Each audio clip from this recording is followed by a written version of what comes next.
probó la grabación. Muy bien,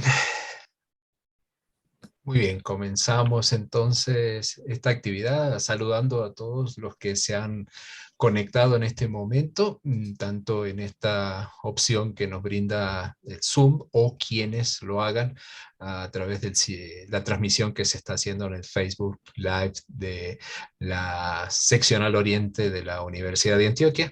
Eh, Como hacemos el tercer miércoles de cada mes, comenzamos saludando y agradeciendo el nombre del semillero de investigación en comunicación científica, quienes organizan estas charlas que incluimos dentro del foro que llamamos Jimena Luna, que nos convoca, como decimos, cada mes con algún invitado especial, quienes nos aportan interesantísimos temas y conferencias que nosotros de alguna manera, bueno, vamos a aprovechar porque todo tiene que ver con la comunicación de la ciencia.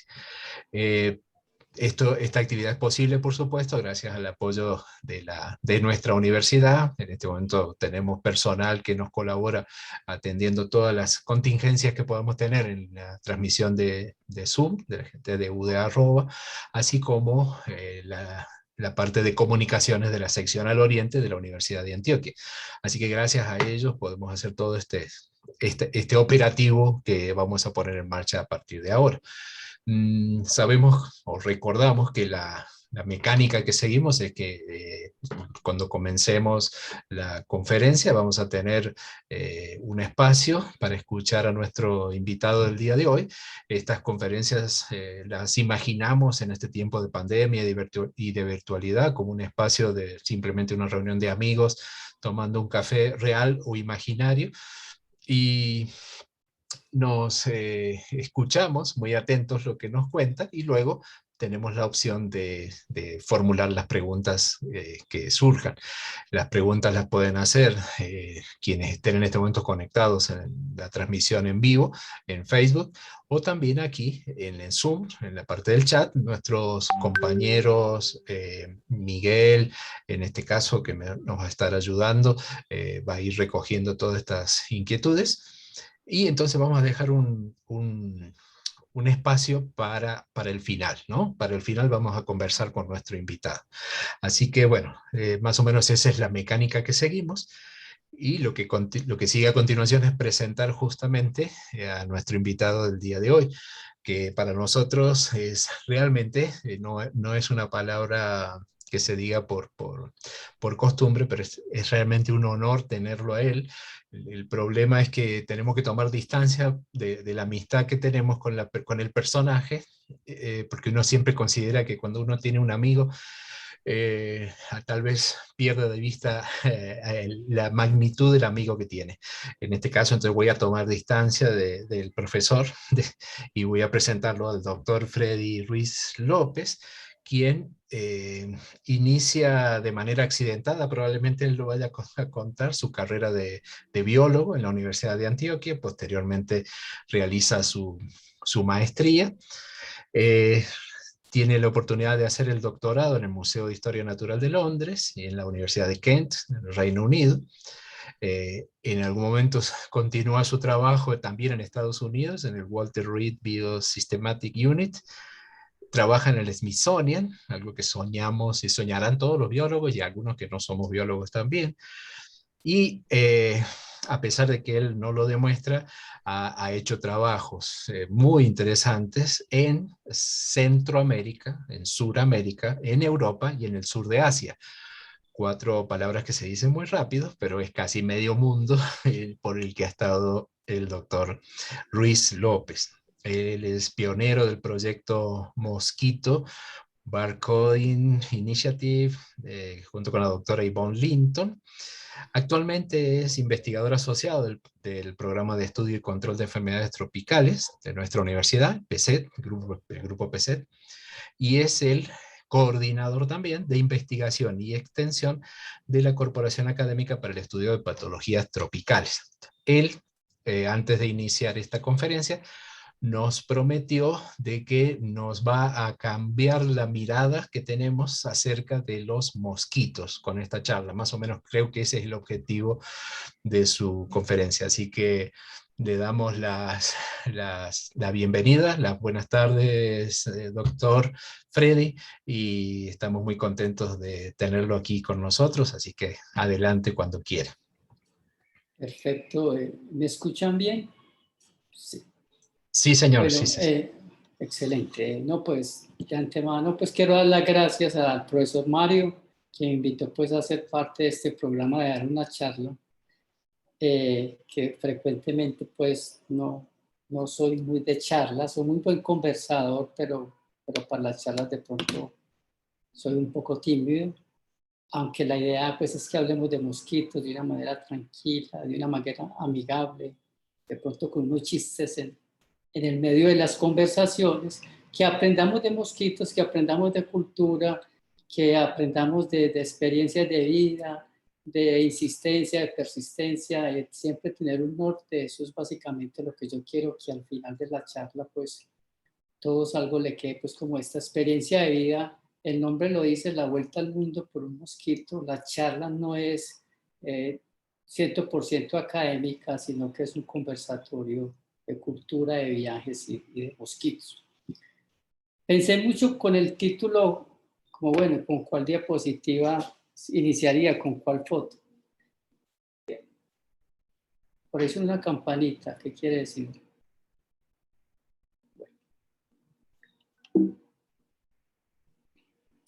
No, está todo bien, se escucha y se ve bien, Freddy. Perfecto. Entonces, bueno, yo creo que este es como el inicio de mi presentación.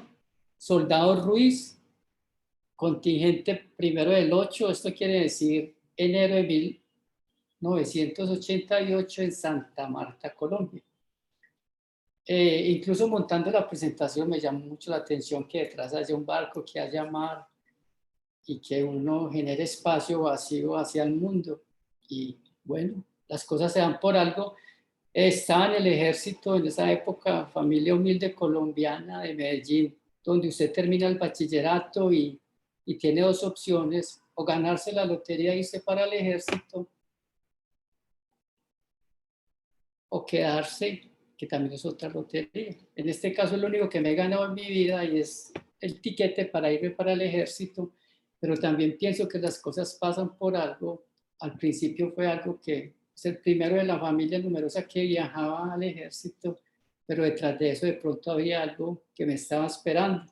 Por eso inicio, porque estando en el ejército llevaba mucho tiempo sin venir a visitar a mi familia a Medellín. Y con el desespero de buscar estrategias como buen paisa, buen colombiano, ¿cómo hacemos para visitar la familia? Un compañero le dijo, ay, ¿por qué no aplicamos a la Universidad de Antioquia alguna carrera que viene en exámenes dentro de 2 meses aproximadamente? Pues dicho y hecho, no teníamos celular en ese tiempo, mandé un telegrama a Medellín a la familia, le dije, ¿por qué no me compran la inscripción a la universidad para podernos ir a visitar como mínimo una semana? Pues mi mamá fue, compró la inscripción y me llegó allá, y con eso pues solicité permiso. Inclusive ni miré a qué me había presentado, porque pues, pensaba ir al ejército y después regresar a trabajar, como hace pues una familia que los hijos necesitan trabajar para aportar. Entonces se llegó la hora, odontología en la Universidad de Antioquia y biología segunda opción. Me llamó mucho la atención odontología, bueno, porque mi mamá trabajaba en ese tiempo se llamaban dentisterías, o sea, eran odontólogos teguas, y quería que yo fuera un odontólogo, y biología es como, bueno, una opción ahí, estudió biología. Vine a Medellín pensando más en estar con la familia que ir a la universidad. Pues bueno, ya estoy en Medellín, pues vamos a la universidad, presentemos el examen. No tenía una formación, un bagaje familiar muy académico, pero terminé mi bachillerato, que era algo pues muy importante en nuestra familia. Y después, estando en el batallón, me llega una noticia de una carta familiar que había pasado a la Universidad de Antioquia. Yo vaya noticia, Universidad de Antioquia, y bueno, hice una llamada, ¿qué pasa? Y me dijeron, no, pasaste a biología. Y así fue como empecé biología en la Universidad de Antioquia. Después de tener primero, segundo semestre en la Universidad de Antioquia, alguien me dijo, ve, en el museo uno puede, además de trabajar, recibe un estipendio que le ayuda a uno también económicamente y ahí se va yendo uno para mantenerse en la universidad. Entonces hay una palabra del profesor Mario cuando dice todo tiene que ver con todo. Mis primeros pinitos en museo los di en el Museo de Ciencias Naturales en la Universidad de Antioquia. Allí daba clases, pues las visitas guiadas, en ese tiempo los estudiantes iban por ciencias naturales, posteriormente los llevamos al planetario y después al jardín botánico y así terminé pues como todo la biología. En ese tiempo se llamaba Departamento de Biología y ahora pues tiene nombre Instituto de Biología. Me gradué como biólogo trabajando principalmente con aves y mamíferos, esa era como mi experticia. Pero hay veces como que las líneas están trazadas y se terminó el contrato en empresas de ingeniería donde hacía trabajos de estudio de impacto ambiental y caminando por una de las tantas cafeterías desempleado me encontré con una compañera, Luz Adriana Agudelo, que me dijo, en el PCED que traen enfermedades tropicales están buscando entomólogos para que trabajen en enfermedades tropicales. La doctora Marta Lucía Quiñones y el director actual del PCED, Iván Darío Vélez, tenían un proyecto con el doctor Bruce Alexander, escocés. Lastimosamente nos dejó de acompañar hace como 2 o 3 años y fuimos con mi compañero José Fernando a la entrevista. ¿Saben de insectos? Sí sabemos, vimos entomología en la universidad, pero es muy poco lo que sabemos, pero sí tenemos algo y es que nos gusta mucho el campo. Así porque la idea es que estén en el norte de Santander y en Caldas, en el departamento de Caldas, prácticamente viviendo.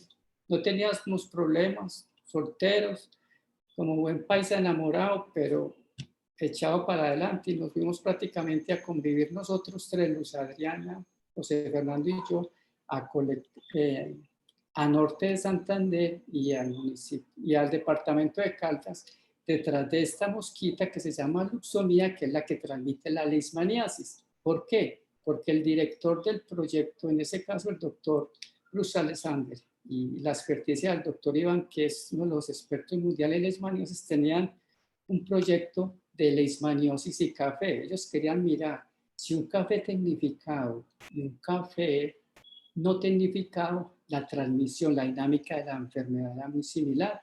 Y ahí empecé mis primeros pinitos y mi primera publicación. Nunca pensé en publicar un artículo científico, soy honesto en este momento, y mi primer artículo en el 2001, en compañía pues del grupo del PC. Me gustó mucho el trabajo de campo y enfermedades tropicales e insectos y seguí trabajando con este grupo del PC, pero ahora con una iniciativa del doctor Iván Darío Vélez, siempre pues con inquietudes científicas, que era que por qué no hacemos un transecto en todo el Valle de la Urrá para mirar de pronto si esta mosquita, luxomía, se encuentra en la periferia. Es una mosquita que le gusta el bosque, de pronto está en el jardín botánico o en el Parque Norte, y vaya sorpresa que no la encontramos. Una luxomía en Envigado, aquí en el área metropolitana, y se sacamos pues nuestra segunda publicación, y ya pues muy encarretado en las enfermedades tropicales, en este caso los vectores, o sea, el insecto que es capaz de adquirir el parásito, ya sea de un animal o de un humano, y pasarlo a una persona sana. Entonces ahí estamos hablando de vectores de enfermedades tropicales. Y bromeando siempre, no había teléfono, teníamos un GPS, entonces con eso nos poníamos como si fuera el teléfono del futuro para hacer llamadas y siguiendo pues con los compañeros del trabajo. Sin embargo, trabajando en el PC, recuerdo que me dice la profesora Marta Lucía Quiñones que viene una escocesa o un trabajo que tienen en colaboración con el Museo de Historia Natural de Londres, que si podía ir al aeropuerto por ella. Pues yo, como a todo le digo que sí, gracias a Dios no soy una mujer. Dije, bueno, yo voy al aeropuerto y ya, tal día tengo que ir al aeropuerto por esta profesora, pero nunca pregunté si hablaba inglés o no. Y ya el día que tenía que solicité el carro de la universidad, pues para ir por ella le dije a la profesora, profe, ¿y ella habla español? Y me dijo, no, ella no habla nada de español, habla inglés, y inglés escocés, que es un poco diferente. Y yo, vaya sorpresa, anoté como las palabras para decirles 2 o 3 cosas y poder ir por ella al aeropuerto y traerla a un hotel aquí en Medellín. Pues subí al aeropuerto. Cuando llegué tenía tanto nervio que se me olvidó lo que había aprendido y el papelito pues ya no me sirvió para mucho, y la recibí. Pues era una doctora en entomología que se había graduado en una universidad de Edimburgo con honores, más joven que yo. Por eso yo le pregunté que si realmente era ella, porque de pronto era extranjera, no, que era ella, y ahí traté de hablarle en español despacio, porque uno piensa que los extranjeros, cuando uno les habla en el español despacio, así no hablan español, lo entienden. Ella siempre me decía, yes, yes, yes, very nice, very nice. Y yo pues le trataba de decir 2 o 3 cositas. Eso fue como el viaje más largo de mi vida, tratando de hablar con esta extranjera. Y ella era experta en mosquitos. Entonces aquí vamos. Estaba trabajando con luxomías y ahora venía pues con una persona experta en mosquitos. Entonces, ¿qué es un mosquito? Un mosquito es un insecto, o sea, que tiene el cuerpo dividido por segmentos, que tiene el cuerpo dividido en cabeza, tórax y abdomen, y que tiene 6 patas, 3 a un lado y 3 al otro lado. Estas patas siempre están adheridas al tórax, o sea, al fragmento de la mitad. La posición de los mosquitos es muy variable. Pues este es el grupo que yo manejo, que se llama el género Anopheles, que el cuerpo por lo general es empinado y es el vector, recuerden, el que pasa el parásito de una persona a otra, en este caso de malaria. Es de los mosquitos que más se ha estudiado y los que más mortalidad causan. Aunque el mosquito del dengue causa morbilidad, no tanta mortalidad como lo hace este mosquito. Y por eso había mucho recurso antes de la pandemia y se estudia tanto. Entonces, y además de eso, entonces, ¿qué es un mosquito? Entonces, las características que le dije, y pertenece a la familia Culicidae, o sea, que tiene escamas. Por lo general tiene escamas en el cuerpo, ¿cierto?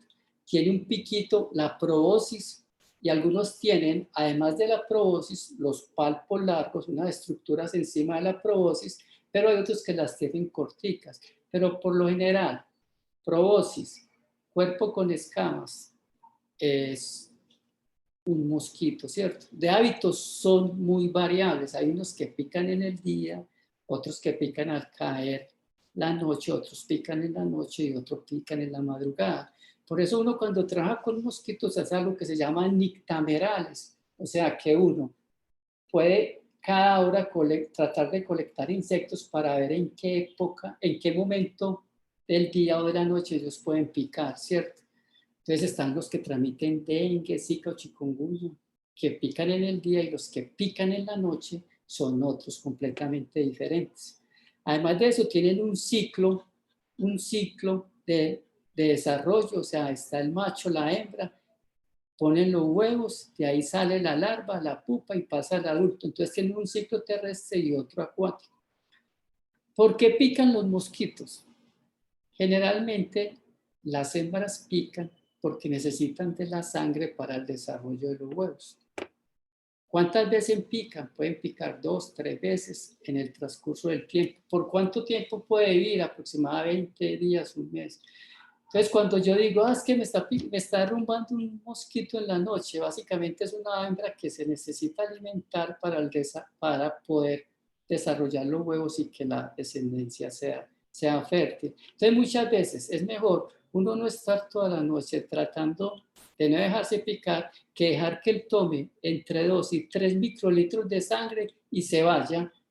No te va a volver a picar porque él se llena completamente se va y ya con eso no nos vuelve a molestar. Entonces yo les digo a los colegios, no, por lo general en Medellín el mosquito que pica de noche no transmite ninguna enfermedad porque pertenece a un grupo que llaman género Culex, mientras que el que nos pica en el día es el que transmite dengue, zika o chikungunya. Pero ese mosquito en la noche que está tratando de alimentarse 2 o 3 microlitros de sangre, toda la sangre que nosotros tenemos, dejémoslo que nos pique y que siga su camino a generar su descendencia. Entonces, bueno, entonces aquí es donde yo entro a especializarme en mosquitos. Me hago muy amigo de la profesora inglesa a tratar de seguirle y aprenderle mucho y a estudiar este grupo. Con ella tengo la oportunidad de hacer la maestría en compañía con la doctora Marta Lucía Quiñones. Hago maestría y llevo algunos trabajos también con ella estando en Inglaterra, pero ella me dice, Freddy, cuando termines tu maestría, yo quiero que viajes y te vengas a trabajar al Museo de Historia Natural de Londres. Y yo decía, pero es que Londres es tan lejos, no, otro idioma, la gente habla de Londres que es frío, oscuro, aunque es plano, no tiene las 3 Fs, pero bueno, yo dije, no, pues ya fui por allá al aeropuerto sin hablar inglés, ya hablo un poquito, yo me voy para Londres, me mando todo y a las 2 semanas, 3 semanas de terminar la maestría, llegué a Inglaterra, al Museo de Historia Natural de Londres. Nunca había pensado que iba a salir del país y menos que iba a estar en Inglaterra y en un museo tan renombrado. Con mi poco inglés traté de hacer la entrada de migración. Me estaba esperando la doctora Yvonne Linton. Llegué y al otro día llegué a trabajar. Por mi experticia con insectos en Colombia, ella veía que yo tenía muy buenas habilidades en la cría, colecta de insectos. Inmediatamente ese mismo siguiente día por la mañana me dijo que me encargara de las colecciones vivas que habían traído de Laos, que había un proyecto con el ejército en Laos y que querían identificar todos los estadios de desarrollo. Vaya sorpresa que me llevo yo, porque cuando entré a la oficina del director de entomología, todo era completamente organizado. Tenía los libros al mismo nivel, lápices, pinzas, todo lo que él usaba no se podía mover del espacio que se tenía. Las cocas que están viendo ahí, estas blancas, todas milimétricamente calculadas, y todo lo cogía y lo tenía que poner ahí. Yo dije, no, pero ¿y por qué tanto rigor? Y la jefe me dijo, no, es que estamos en un museo y si usted cambia viales puede cambiar especies, si usted está describiendo especies, o sea que todo tiene que ser tal cual, milimétrico y no tener ningún error.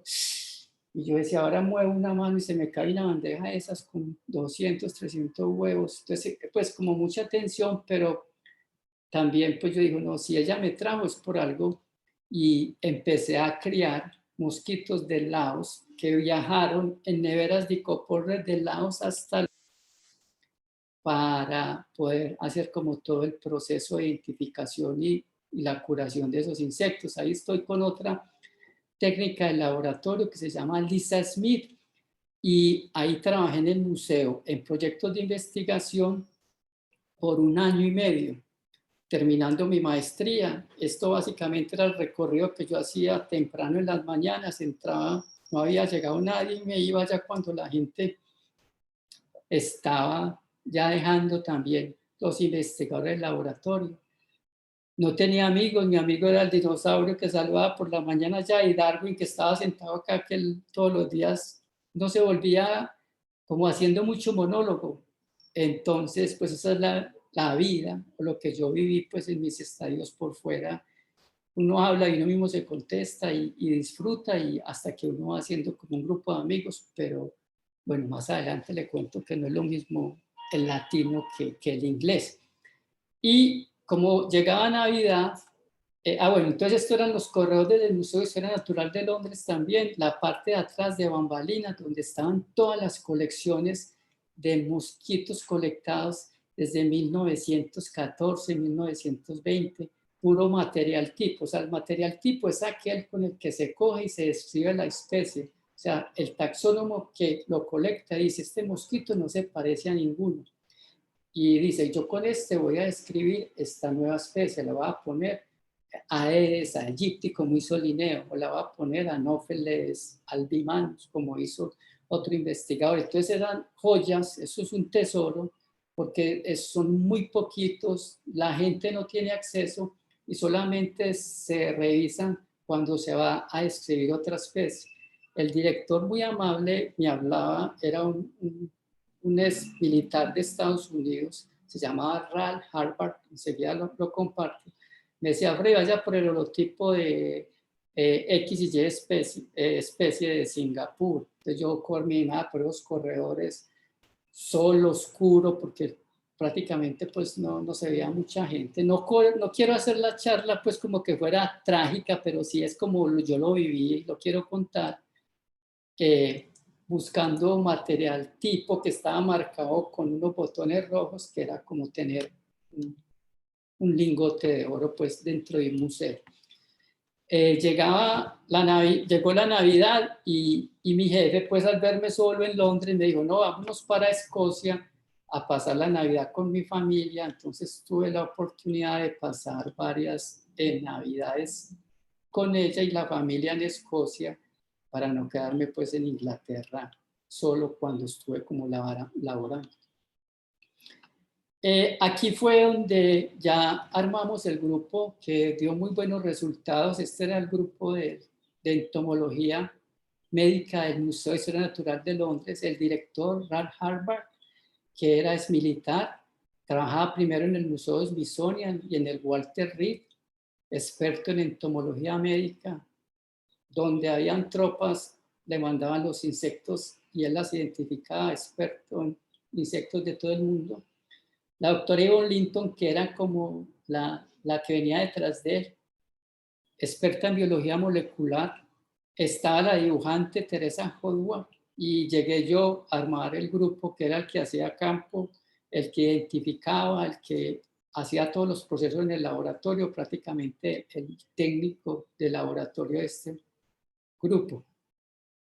Empecé trabajando en un programa, en un proyecto del sur de Asia, monitoreando pues resistencia a insecticidas y haciendo identificación de vectores. También participé en la descripción de una nueva especie, que la llamamos Anopheles epiropticus, y ahí fue pues como mis pinos en el Museo de Historia Natural de Londres, siempre haciendo pues como toda esta parte de morfología y biología molecular, o sea, especímenes que llegaran de cualquier parte del mundo. Yo trataba de hacer la primera identificación y pedía autorización si podía coger una pata o un ala para hacerle biología molecular. Entonces ahí estuve trabajando, como les dije, en todos estos lugares, Laos, Camboya, Vietnam, las provincias, salidas de campo, colectar especímenes, llevarlos vivos al laboratorio. Uno se montaba al avión y ¿qué lleva? No, llevo mosquitos vivos para el Museo de Londres. Entonces nosotros les colocábamos agua azucarada y muchas veces, como necesitábamos que hoy depositaran, los alimentábamos también con nuestra mano, con nuestro cuerpo, pero la idea es que llegaran vivos al Museo de Historia Natural de Londres. Y era el boom de los primeros pinitos en biología molecular. Yo pienso que en todo el mundo no teníamos toda esta tecnología que teníamos ahora, pero hacíamos una técnica que se llama PCR-RFLP, y era que amplificábamos una región de un gen y posteriormente mirábamos un pool de enzimas de restricción para ver dónde cortaban ese fragmento y si había diferencia cuando cogíamos una especie de otra. Me explico. Cuando amplificábamos el ITS, todos los mosquitos tenían este mismo tamaño. Entonces yo lo que hacía era buscaba tijeritas, enzimas de restricción que me cortaran ese fragmento y que yo después cuando lo corriera en un gel de agarosa podía decir, veas que si se parte en este pedacito, entonces es esta especie. Si se parte en este pedacito, es esta especie. Si se parte en estos pedacitos, es esta especie. Entonces fue un boom en la taxonomía molecular, entre comillas, y era hacer RFLP utilizando una patica o un ala del insecto sin irlo a deteriorar. Eso era pues como lo que manejamos en ese tiempo. Posteriormente me dice mi jefe, Freddy, nos toca viajar a la isla de Borneo. Y yo, la isla de Borneo, sí, en Indonesia. Y yo, pues, profe, ¿y qué vamos a hacer por allá? No, es que vamos para un bosque que se llama el bosque de Kalimantan. Un área que se llama Kalimantan, que nos dieron una plata para hacer un estudio piloto para ver qué mosquitos están picando allá hay orangután y muchos otros primates, y para ver si hay transmisión de malaria en simios. Y yo pues miraba en el mapa, en ese tiempo pues no teníamos tanta tecnología como ahora, y yo no, pero eso sí que, si estoy lejos de Medellín, ahora sí es que voy a quedar mucho más lejos, Dios mío bendito. John, bueno, en las que se mete uno por decirle todo que sí, y recuerdo que había que aplicar por la visa, no era fácil porque a una compañera que era británica, pero era negra, fue a la entrevista y no le dieron la visa, tuvimos que posponer el viaje y mostramos todos los documentos nuevamente, Museo de Historia Natural de Londres, y por fin le dieron la visa y más adelante les cuento por qué. Y viajamos desde Inglaterra hasta la isla de Java. No, primero viajamos a Singapur, después a la isla de Java, después viajamos a Indonesia, a un lugar que se llama Balikpapan, y luego cogimos una barca, esta, que es una acá, por muchísimas horas. Aquí cuando llegamos a Balikpapan, cogimos una barca, pues, no, casi todo un día viajando y llegamos a Kalimantan.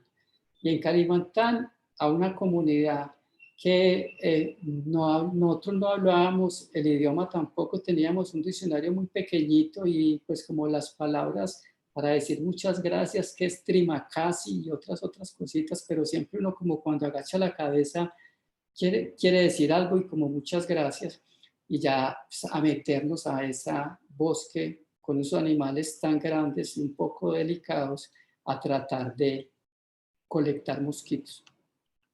Entonces, allá existen plataformas a 12, 24 metros de altura, y nosotros lo que hacíamos era todos los días a las 6 de la tarde nos subíamos a esas plataformas a amanecer hasta las 6 de la mañana haciendo nictamerar, o sea, cada hora mirar qué mosquitos llegaban a picarnos a nosotros, porque estábamos en el dosel del bosque y pensábamos que si esos mosquitos entraban a picarnos a nosotros, eran también los mosquitos que picaban a los primates. Y si nosotros colectábamos esos insectos, esos mosquitos, y les hacíamos pruebas para mirar qué parásito tenían, podríamos coger el parásito de la malaria, porque arriba no hay humano, entonces uno pensaría que se estaba en una transmisión de malaria en el dosel del bosque. Y aquí va lo de la compañera Annette, que era británica. Es muy interesante porque en la región donde estábamos no había gente de piel oscura. Ella era la sensación, todo el mundo la quería tocar, todo el mundo le tocaba el pelo, todo el mundo alrededor le hacían toques en las manos, en el cuerpo. Y lo más curioso es que incluso esa fue la primera vez que estábamos subiendo y paradójico, la gente de la región le dijo que tenía que ponerse ropa de color y gafas y gorro porque los primates estaban muy ariscos a comparación con cuando ella no estaba. Me llamó mucho la atención y realmente uno veía que se movían las ramas y que se escuchaban muchos ruidos, pero fue algo pues que para mí fue como algo muy novedoso pues. Entonces, las colectas que hacíamos era básicamente como lo hacíamos aquí en Colombia, hacíamos un poquito de cebo humano, o sea que dejábamos a ver qué mosquitos llegaban, siempre exponiéndonos un poco, ya eso no lo prohíbe la Organización Mundial de la Salud. Colectábamos larvas y colectábamos también con unas trampas que se llaman magnet trap, que es con gas propano y tiene un ventilador invertido, y nos metíamos por todos los alrededores de la isla, por los manglares, a colectar insectos. Entonces, hay veces hacíamos casa y otros días hacíamos en piso. Así estuvimos por 45 días, solamente descansábamos un día a la semana.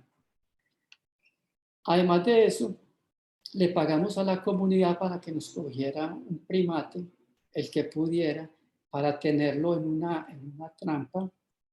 Se llama pues una trampa que es una carpa de tul, y en la mitad del primate le colocábamos comida y era para ver qué insectos llegaban a picar y después lo colectábamos nosotros. Lo más interesante es que nosotros le colocábamos la comida y la gente de la comunidad era la que se la comía. Pues colocábamos arroz o llevamos algunas manzanas que no nos duraron o atunes o algo, pero era muy difícil porque la comunidad, por la novedad, por probar, cada rato nos tocaba a nosotros volver a colocarles alimentos porque la comunidad se los comía. Y ya este es los últimos días, pues esta foto la recuerdo mucho cuando estuve en Kalimantan, y es porque súper cansado, nunca, ni trabajando en Colombia, que es trópico, había cogido tantas picaduras de insectos. Nosotros solamente teníamos las manos descubiertas y eran cientos de mosquitos que nos picaban de toda índole. Y además de eso, una experiencia pues que tengo aquí a colación, y es que se nos acabó una estadía tan larga, no sabíamos que allá no se usaba el papel higiénico. Entonces la primera semana se nos acabó el papel higiénico y básicamente en Indonesia la gente no usa papel higiénico, se limpia con agua y con la mano. Entonces pueden imaginarse ustedes la experiencia de casi un mes uno sin papel higiénico haciendo necesidades. Entonces yo dije, no, pues esto va a quedar, y siempre pues algo que cuando estoy en mi casa, en mi apartamento, uno digo, no, aquí sí estoy donde debo estar.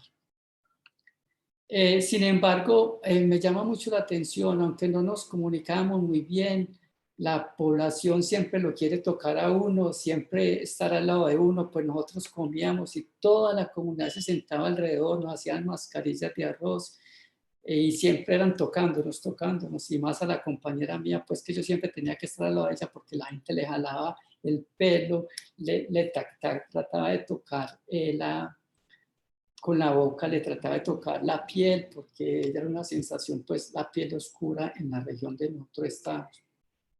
Y ya este es el grupo pues de allá de Balikpapan, como con los que conseguimos los permisos, y al final pues los agradecimientos. Nosotros viajamos con todos esos insectos a Inglaterra y empezamos a trabajar con ellos. Posteriormente apareció el boom de la región de Barcoding, que fue en el 2003, cuando un investigador en Canadá dijo que todo el mundo estaba identificando el reino animal y las plantas utilizando diferentes regiones de DNA, y cuando uno quería hacer comparación era casi imposible. Entonces quería unificar todo a una misma región, que es un fragmento de un gen mitocondrial que se llama citocromo oxidasa 1. Y llegó el boom del barcoding, o sea, identificamos todo por un mismo código, por un fragmento de 710 pares de bases en mosquitos. Mi jefe dijo, no, pues hay que seguir para donde vayan las corrientes investigativas, y empezamos a trabajar con esta estrategia. Empezamos a hacer reuniones en el Museo de Londres, yo todavía trabajaba ya, no estaba estudiando, y entonces lo que hacíamos era que decíamos que había muchas enfermedades transmitidas por insectos, muchos insectos difíciles de identificar, el personal que identificaba era muy reducido y se demoraba mucho tiempo. ¿Por qué no utilizar una región de DNA para identificar? Y así fue como empezamos a vender la idea a diferentes empresas en Inglaterra. Incluso creo que hasta Elton John estuvo en una reunión que se hizo para recoger fondos para nuestro primer viaje y nuestro primer proyecto de barcoding, y recogimos 50,000 libras esterlinas en el año 2006, 2007, para empezar el trabajo de DNA barcoding. Lo que queríamos era identificar el 80% de todos los mosquitos del mundo, alrededor de 3,600, con una misma región de DNA. Esto es básicamente pues el mapa que se tenía. En el norte de América habían 190 especies, en Sudamérica 820, África 560, y que muchas incluso no había que irlas a colectar porque ya estaban en museos, en el Museo Británico, en el Museo de Estados Unidos, en el Museo en Alemania y en Australia. Casi el 84% de los que ya podíamos ir a museos y recolectarlos, y hicimos una reunión de los papás de los mosquitos del mundo en el Museo de Londres. Aquí pueden ver a mi jefe, Marta Quiñones, director de entomología del Smithsonian, Raal, mi director, Australia, Indonesia, Nora Besaski de la Universidad de Notre Dame, bueno, Brasil, Anice Salum, la mamá de los mosquitos en Sudamérica. A todos se les vendió la idea, teníamos plata, teníamos apoyo, y yo en el laboratorio sacando especímenes, en el museo sacando especímenes muy antiguos, fui capaz de amplificar algunos fragmentos de DNA de ellos. Entonces con esto hasta el 1916, un espécimen de África, por aquí obtuvimos pues una bandita muy pequeña. Entonces dijimos, no, sí podemos ir a los museos, robarnos una patica, un pedacito de ala, hacer extracción de DNA, y con eso sirve para que los taxónomos puedan ayudarse en la identificación. Y además de eso continuaríamos con todos los métodos de captura, identificación, captura de larvas, identificación de adultos, de estados inmaduros. Le metimos la parte de DNA con barcoding y las trampas que usamos. Y empezó nuestro gran viaje por todo el mundo a bordo de un barco escolar de 7 pisos, 700 estudiantes, que venía con un programa académico de la Universidad de Southampton en Inglaterra. Nos reunimos con el director y le dijimos, ustedes que van a darle la vuelta al mundo aprendiendo de cultura, de idiomas, de mucha cosa, ¿por qué no nos regalan algunas cabinas, nos prestan en algunas cabinas? Nosotros podemos enseñar ciencia en ese barco a un grupo de estudiantes, y además de eso, en cada lugar donde el barco pare, nosotros podamos colectar insectos que muchos son benéficos, pero también muchos son perjudiciales, no los podemos identificar. Mi jefe es inglesa, pero como buena paisa le vendió la idea. Él dijo, listo, le recibimos su grupo de investigadores, diga dónde se montan, y nos pasó, bueno, diga dónde se montan y iniciamos. Entonces generamos volantes invitando investigadores de Nueva Zelanda, invitando investigadores de Ecuador, de Brasil, por favor, acompáñenos, no tienen que pagar nada. Aquí les regalamos una camiseta de Mosquito Barco Initiative, traiga sus colecciones, las procesamos en el barco. La idea gustó, y en 2007 este fue el recorrido que hicimos en el barco que se llamaba el Scholarship, un barco escolar.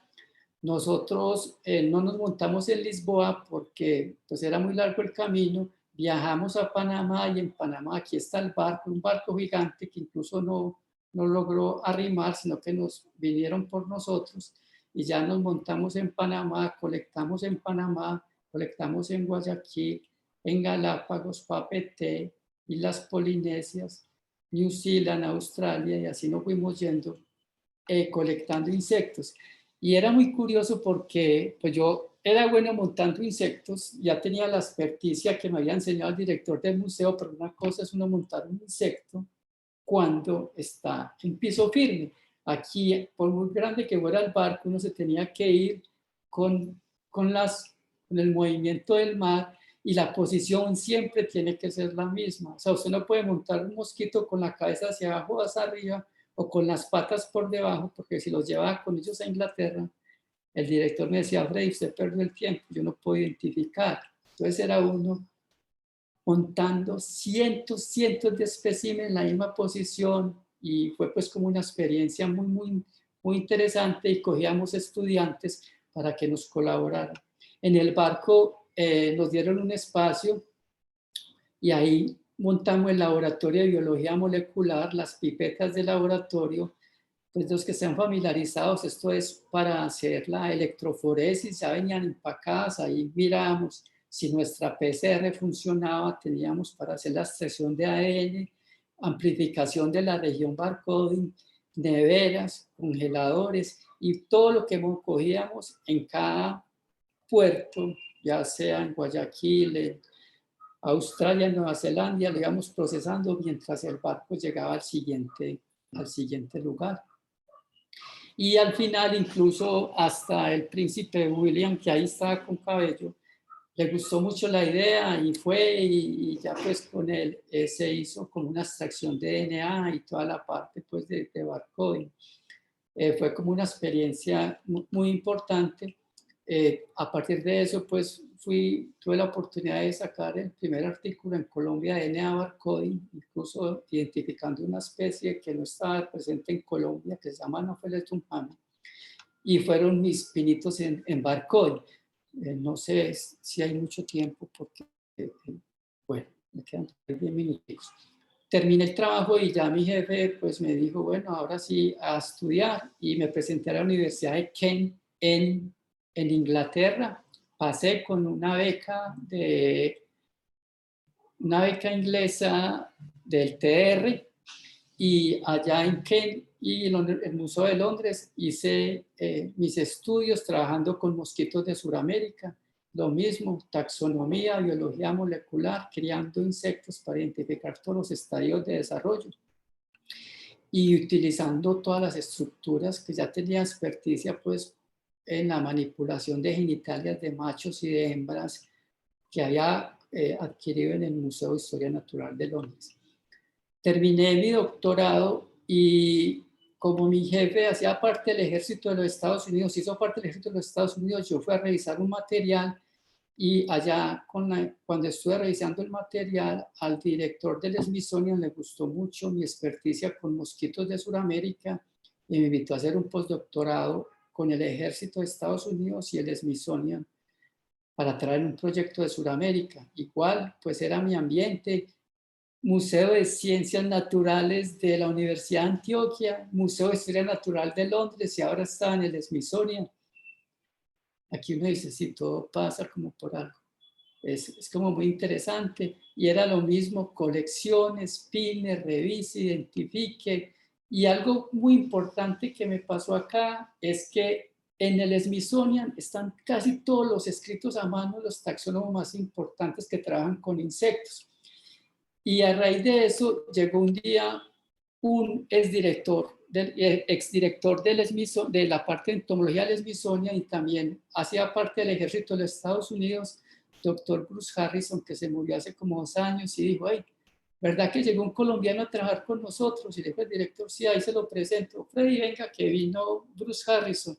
Y este señor, pues yo lo conocía por publicaciones y libros y grupos. Pues tiene muchas especies descritas. Y me dijo, venga, que yo lo estoy buscando. Es que yo desde hace muchos años creo que hay unos mosquitos mal identificados en Colombia. Y dicen que uno de ellos es vector. Y necesito que usted me lea muchas cosas en español. Claro, me hice muy amigo del doctor Bruce. Y con él revisamos todos los manuscritos a mano que había hecho Sabortic para describir 2 especies, que una de ellas era vectora de malaria en Colombia, que se habita en bromelias. Y ahí lo que hicimos fue que nos dimos cuenta que este científico, lo que el director del Museo de Londres, que nada se podía mover, a él se le murieron las muestras, entonces identificó los estados inmaduros con un nombre, se le movieron las muestras y trocó los adultos de uno con los del otro, y por eso había un problema taxonómico tan grande. Entonces le cambiamos el nombre a un vector que estaban llamando Anopheles lepidotus, realmente se llamaba era Anopheles folidotus. Entonces una experiencia, él me enseñó mucho de taxonomía, porque era taxónomo clásico. Él decía, no, yo no sé de biología molecular, no, a mí muéstrame la forma, la biología, porque es que eso del DNA yo no lo creo. Entonces con él pues hice como mucho espinito en taxonomía, lastimosamente nos dejó. Y terminé con él, y ya para Brasil, me mandó mi jefe para Brasil, a trabajar con la doctora Yancón, experta también a nivel mundial en anófeles. En anófeles básicamente, la doctora Marianice Salún del Instituto Orlando Chagas y compañeros estudiantes pues de España y de diferentes partes de Estados Unidos, de Hawái, de Brasil, y yo iba ahí como coordinador de este proyecto de parte del Smithsonian de los Estados Unidos. 4 años estuve trabajando, haciendo visitas anuales. Trabajamos haciendo transectos en todo el norte de Brasil, buscando mosquitos, estos que transmiten malaria. Encontramos nuevas especies y nuevos vectores de malaria. Además de eso, como ya no la OMS no permitía colectar insectos en el cuerpo, entonces probamos, por ejemplo, una trampa que ya está muy de moda, que se llama la trampa de Bento, que es uno estar dentro pero protegido. Entonces el mosquito entra por acá y ya usted queda encerrado y los mosquitos no lo van a picar como se hacía tradicionalmente. Entonces hice parte pues de este trabajo y colectando también, haciendo lo que se llaman pues colectas de toda la noche, diferentes estados inmaduros, y trabajando pues mucho la parte de taxonomía e identificación. Y esta era una estudiante de doctorado, entonces yo la apoyaba pues como en todas las identificaciones. Además de eso, participé manejando pues como la parte de catálogo de mosquitos de Sudamérica del Walter Reed, donde aprendí mucho de taxonomía. Y también en la base del ejército de Estados Unidos, pues como sabemos, tiene bases prácticamente por todo el mundo. Entonces, ellos nos enviaban a nosotros las muestras, nosotros identificábamos de diferentes partes del mundo y ya les decíamos si había transmisión en la región donde estaban, si esos insectos transmitían o no enfermedades. Y mandábamos informes del número de especies que hay, las más abundantes, cuáles tienen vivas, cuáles tienen Plasmodium falciparum. Y ya, como dice Rubén Blades, todos vuelven y regresé a Colombia después de estar aproximadamente 14 años por fuera.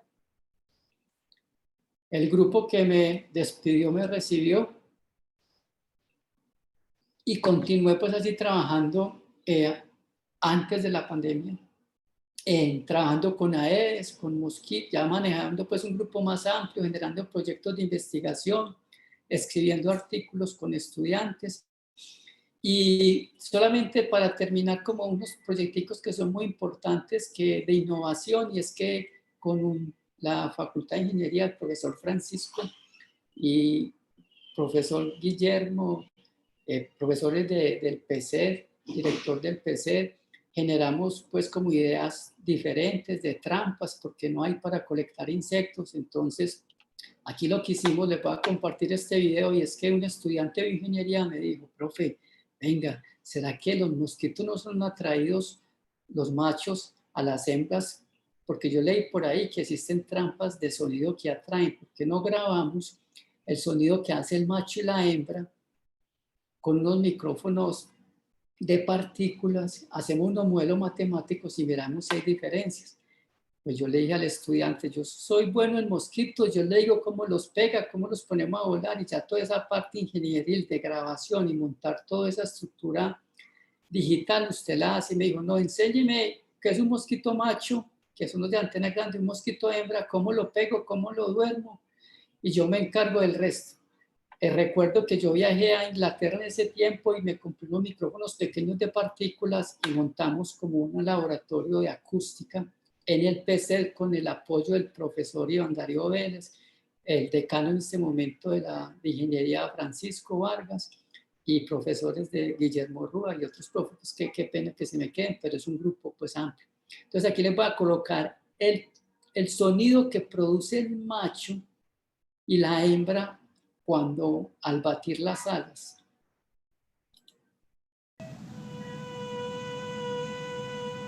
Esa es la hembra y ese es el macho.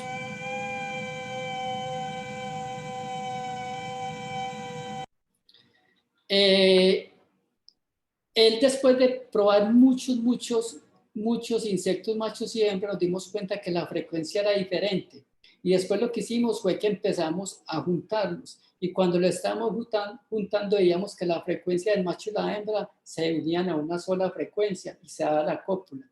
Entonces dijimos, hey, ¿esto por qué no hacemos frecuencia de macho y frecuencia de hembra y le viéramos a ver si se atrae? Generamos también con estudiantes, Alejandro Vergara y otros estudiantes que me pasan el nombre, esta trampa, y generamos una trampa acústica para colectar estos insectos. La idea gustó mucho, donde íbamos y presentábamos, pues este estudiante siempre se ganaba el primer lugar e incluso estuvo en Estados Unidos probando la trampa.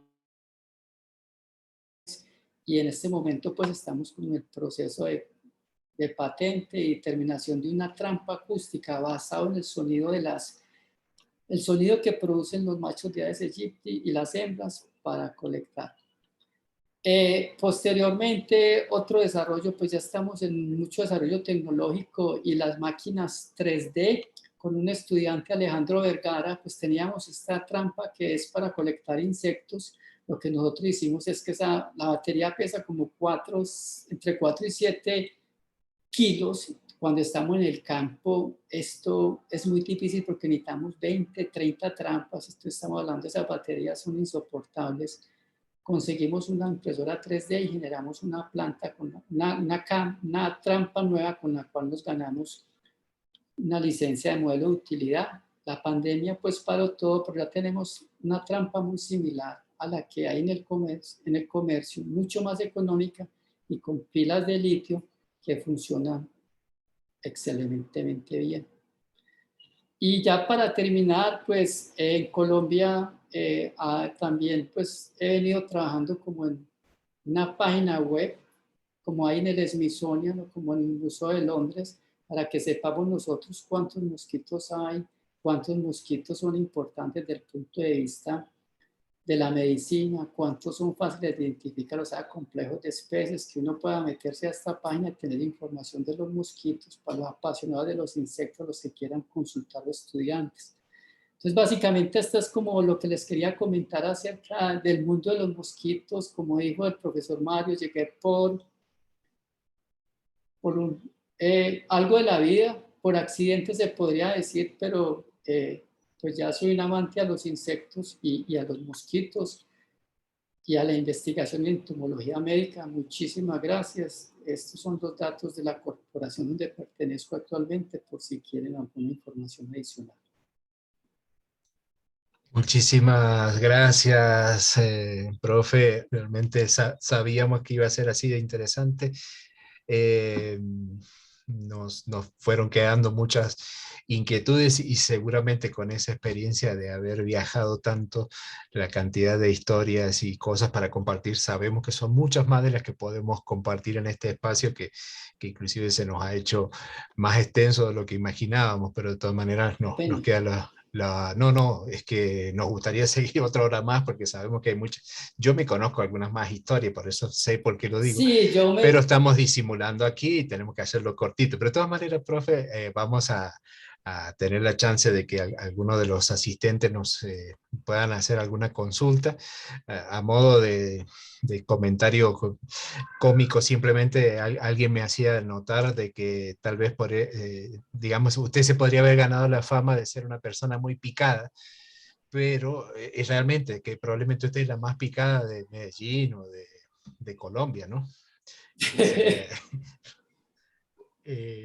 Entonces, entonces, bueno, mientras el profe nos dice sus comentarios, le invitamos a quienes estén viendo esta transmisión por Facebook Live o aquí, si quieren compartir alguna pregunta, si tienen alguna inquietud para el profe, mientras nos comparten eso, leo una que nos llegó, profe, de un asistente y que tiene que ver con lo que ha podido mostrar la experiencia de vida, fundamentalmente, y la experiencia de haber conocido desde esta Antioquia por la que partió, haber conocido tantas culturas, sobre todo, atrás de estos mosquitos. De alguna forma, una inquietud es, con esa mirada, ¿cómo ¿cómo cree usted, y creo que también tiene mucho que ver con el trabajo actual que lleva, cómo hacer para llevar la ciencia, esta ciencia que se hace dentro de las academias, a, a las personas que están ajenas a ellas, o sea, la sociedad, que con toda esta experiencia de vida o de haber estado en tantos sitios, sabemos que es fácil hablar de ciencia en la comunidad científica, como usted decía, se subían al barco todos los que trabajaban en lo mismo.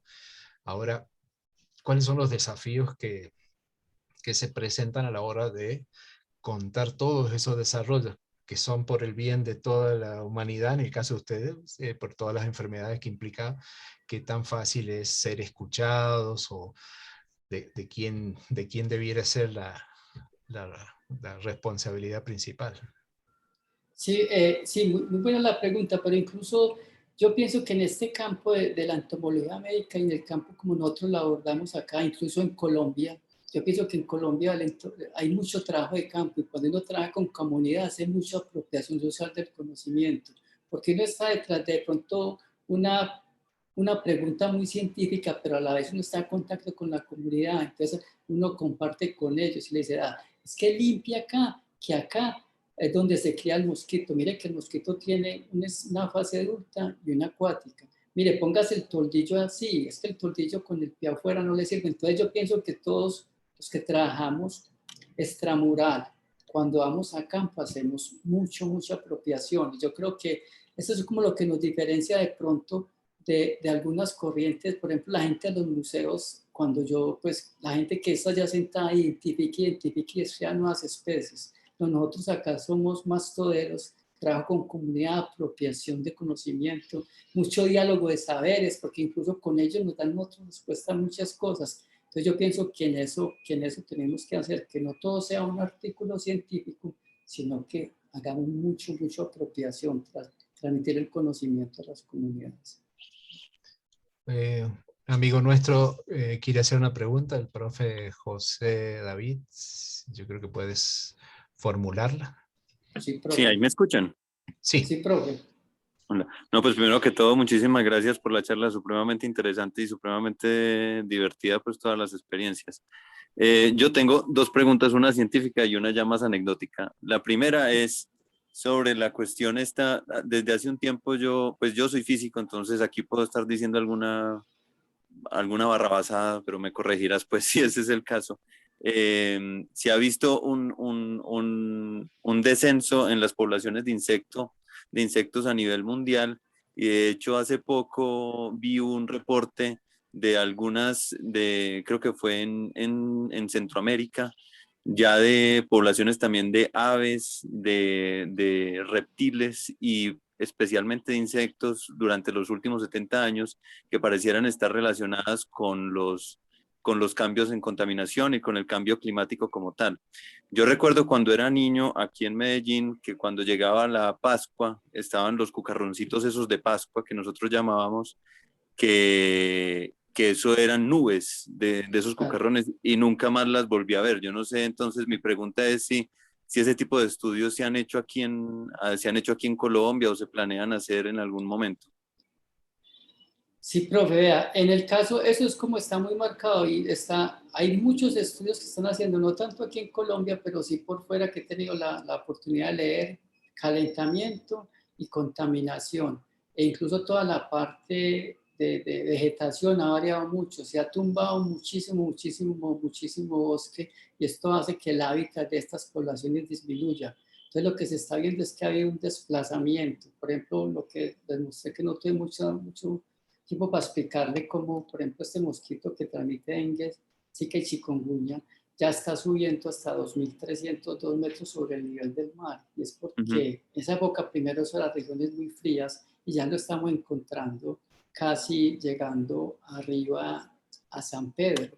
Entonces está haciendo que las distribuciones de las poblaciones se desaparezcan. Pero para toda la fauna, es calentamiento y contaminación y pérdida de hábitat, porque muchos de los insectos son polinizadores, las aves, toda esa parte frutal, dispersores de semillas, y como estamos invadidos de concreto, esto ha hecho que las poblaciones bajen completamente.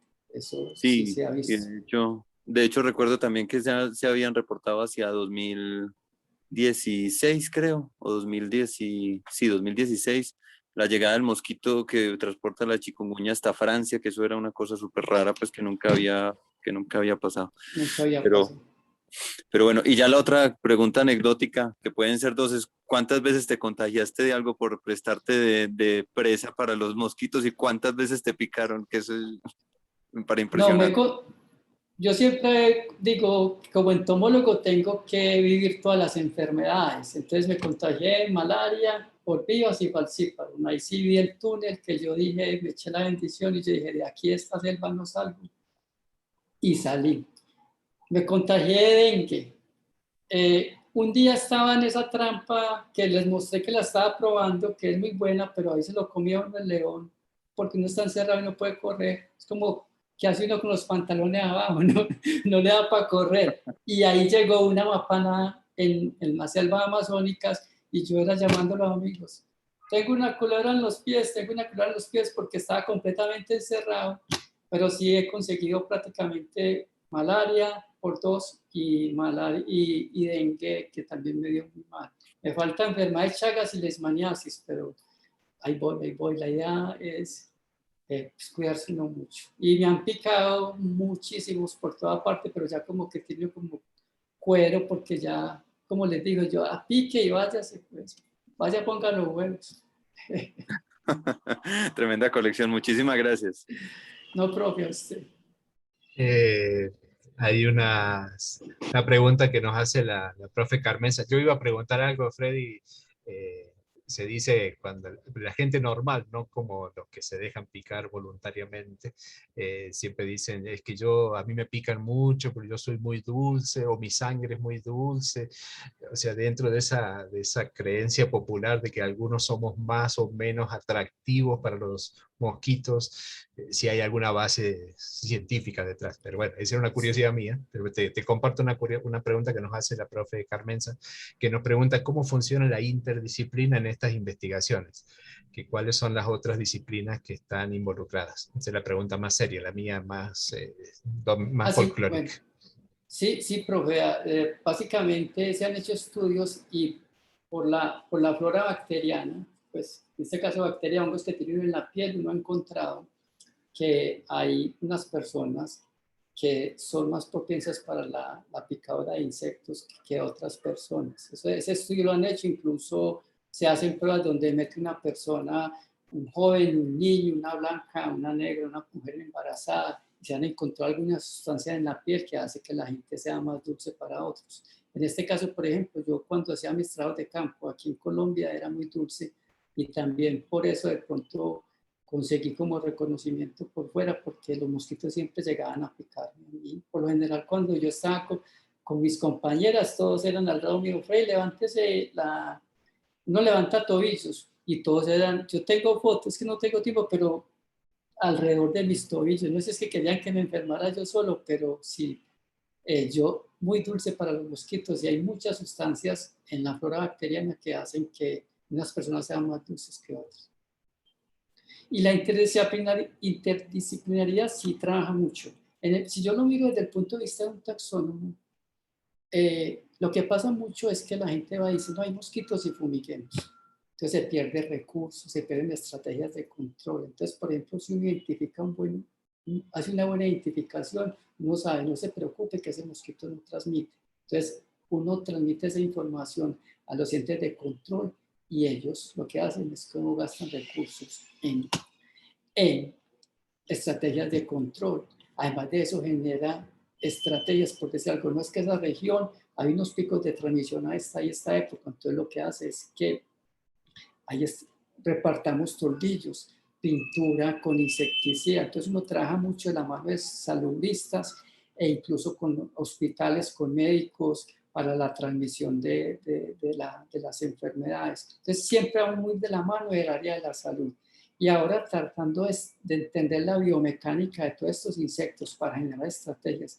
Es que yo empecé con insectos y sinceramente lo único que ha cambiado es que llegó el COVID, pero básicamente las mismas especies son las que transmiten la gente se sigue enfermando, los tipos de transmisión se siguen dando. Entonces estamos buscando otras disciplinas que nos ayuden a entender cómo nosotros hacemos para hacer knockout de genes que son de pronto importantes, la resistencia a insecticidas o genes que hagan que el mosquito no sea capaz de obtener el parásito y lo vaya a transmitir. Esto es transversal a muchas disciplinas. Y uno solo, por ejemplo, en el museo, uno lo que hace es que monta el pin y identifica. Pero la idea es que para que algún día nosotros podamos decir, es que ya no hay más dengue en la ciudad de Medellín, como ese proyecto que están haciendo con Volvaki, que también se me pasó pues por mucho, pero nosotros, pues los entomólogos tienen transversales a muchas disciplinas, área de la salud y las ciencias sociales. Seguramente nos quedan muchos temas que podemos aprovechar en otra invitación, en otro encuentro similar a este, podemos seguir conversando, profe. Acá nos deja un saludo, le deja un saludo la profesora Dora María Benjumea, dice felicitaciones a Freddy por la charla, me divertí mucho con sus maravillosas historias, de verdad son muy inspiradoras para las nuevas generaciones que están interesadas en la ciencia, que un poco de ese es el propósito de este foro, y a propósito hacemos la publicidad que el próximo encuentro que vamos a tener el 15 de septiembre va a estar a cargo de la profe Dora en la conferencia Casualidades que Curan, ahí hacemos la publicidad. No sé si hay alguna otra pregunta, si no, yo tengo muchas ganas de preguntar muchas cosas, pero no nos podemos extender mucho en el tiempo. La última pregunta mía, desubicada, sería, vemos al mosquito, más allá de las bromas, como algo de lo cual nos tenemos que proteger, tenemos que usar toldillos, nos transmiten enfermedades. Ahora, desde el punto de vista objetivo, evolutivo, o su rol en la naturaleza, porque mencionaba al principio que él pica, o la hembra pica porque necesita sangre para incubar, o sea, hay un propósito de supervivencia para el mosquito, necesita la sangre para incubar sus huevos, pero ¿para qué necesita llevar al vector, o sea, actuar como vector? ¿Cuál es el beneficio ecológico, o cuál es el rol del mosquito? Digamos, en cada especie siempre decimos, bueno, no hay que eliminarlos porque cumplen un rol importante en el equilibrio ecológico. En ese caso, ¿cómo se puede mirar al mosquito? ¿Cuál es el Sí. daño fundamental que se haría si los eliminamos? Bueno, profe, sí, qué pena. Eso se me pasó también, que los mosquitos no, los mosquitos son muy buenos porque los que transmiten son muy poquitos. Importantes polinizadores. Los machos se alimentan del néctar de las flores. Son importantes en la cadena alimenticia. Aves, murciélagos, lagartijas se alimentan de mosquitos que están posados. Si nosotros acabamos con la población, la cadena va a ir disminuyendo. Y los estados acuáticos, larva, pupa y huevo, fuente de alimento para una gran diversidad de insectos acuáticos. Entonces, yo creo que en la naturaleza todo está muy bien ubicado y son muy importantes en la cadena trófica, en la polinización. Ya cuando se habla de mosquitos y el parásito es porque hubo una coevolución por mucho tiempo donde está la competencia de que el parásito tiene que vivir el mosquito también y se van yendo los dos. Entonces yo lo recibo, lo paso por el sistema digestivo, lo suelto y lo libero por glándulas salivales. Pero ya ahí uno dice, bueno, porque una morbilidad, una mortalidad en los humanos. En este caso, un mosquito patógeno, no diría que de pronto fuera tan benéfico, pero son unos poquitos. En Colombia solamente tenemos 2 especies de anófeles y las enfermedades transmitidas por insectos son muy poquitas, pero son importantísimos en la cadena trófica, cadena alimenticia para otros animales. Muy bien, profe, muchísimas gracias por todas estas cosas tan interesantes que nos dejaron, todas estas anécdotas con lindo sabor, y que queremos conocer más cositas, pero bueno, tenemos una excusa para volver a molestarlo en otra oportunidad. A los presentes, a los que tengan la oportunidad de ver esta charla, lo pueden volver a ver después en el video. Invitarles a esta serie de conferencias que tenemos cada mes. La próxima, como digo, será el 15 de septiembre. Y no, profe, muchísimas gracias, y increíble todo toda la experiencia esa, que ojalá se pueda conocer mucho más de lo que se conoce ahora, ¿no? Porque debe tener varios libros pendientes por escribir seguramente, ¿no? Con todo esto. Sí, no, muchas gracias a todos los que asistieron y pues siempre ahí tienen mis contactos para tomar un café, contarles muchas historias que tengo y también que veo, podamos empezar a salir a trabajar porque hay mucho, mucho por hacer en enfermedades tropicales e insectos. Muy agradecido con todos ustedes y siempre a la hora. O sea, definitivamente no se arrepiente de haber iniciado por accidente la carrera de biólogo. No, en ningún momento, en ningún momento. Es muy interesante para terminar porque cuando empecé le dije, yo tengo pues mi pareja y me dijo, bueno, pero tienes que decir al final, trabaja con mosquitos, pero ni fue futbolista ni está casado. Y yo, No, no está realizado todavía, muy bien. o sea que me falta mucho por vivir. Y yo, bueno, espero que todavía tengo oportunidad. Pero bueno, no, muchísimas gracias, muy agradecido con todos. Muchas gracias Freddy y muchas gracias a todos los asistentes que nos acompañaron esta tarde. Muchas gracias. Bueno, que estén muy bien. Hasta luego.